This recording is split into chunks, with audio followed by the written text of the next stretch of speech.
ની શરૂઆત કરીએ મહત્વના સમાચારથી તો વડાપ્રધાન નરેન્દ્ર મોદી અમેરિકાના પ્રવાસે છે. પ્રવાસનો આજે ત્રીજો દિવસ છે. પીએમ મોદીએ ન્યુયોર્કમાં સંયુક્ત રાષ્ટ્ર મહાસભાને સંબોધિત કરવાના છે. ન્યુયોર્કમાં કેટલીક કંપનીના સીઈઓ સાથે પણ બેઠક યોજી છે. વડાપ્રધાન નરેન્દ્ર મોદી અમેરિકામાં છે ત્યારે ગઈકાલે ભારતીય સમુદાયને તેમણે સંબોધન કર્યું હતું.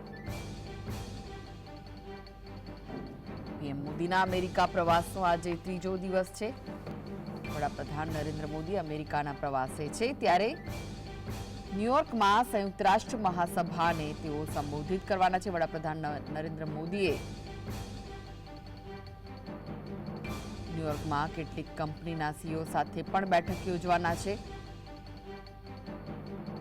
તો ગઈકાલે તેમણે ભારતીય સમુદાયને સંબોધન કર્યું હતું.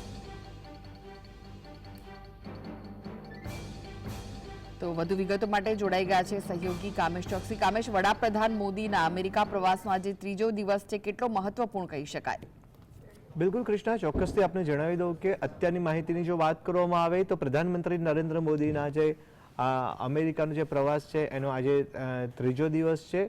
અગાઉની જો વાત કરવામાં આવે તો આ જે પીએમ મોદીનો જે પ્રવાસ છે તેના ઉપર ન માત્ર ભારત પરંતુ સમગ્ર વિશ્વની નજર ટકેલી છે, કારણ કે ખૂબ મહત્વપૂર્ણ બેઠકોમાં પ્રધાનમંત્રી મોદીએ ભાગ લીધો.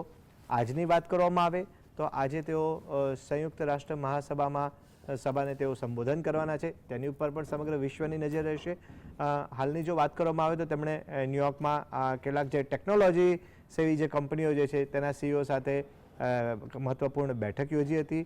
ગઈકાલની જો વાત કરવામાં આવે તો ગઈકાલે તેમણે ભારતીય સમુદાયને સંબોધન કર્યું હતું અને કહી શકાય કે લગભગ કહી શકાય 1 કલાક જેટલું તેમણે પ્રવચન આપ્યું અને તેને લઈને જો વાત કરવામાં આવે તો ભારતની પ્રગતિને લઈને પ્રવાસીઓ ઉપર પણ તેમણે ચર્ચા કરી હતી.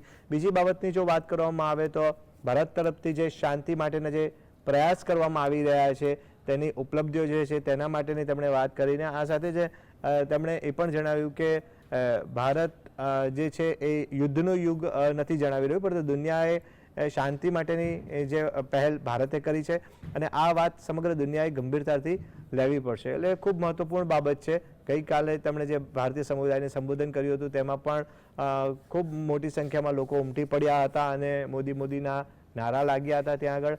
આજની જો વાત કરવામાં આવે તો મહત્વની વાત એ છે કે આજે તેઓ સંયુક્ત રાષ્ટ્ર મહાસભાને સંબોધન કરવાના છે. જી આભાર કામેશ માહિતી આપવા માટે.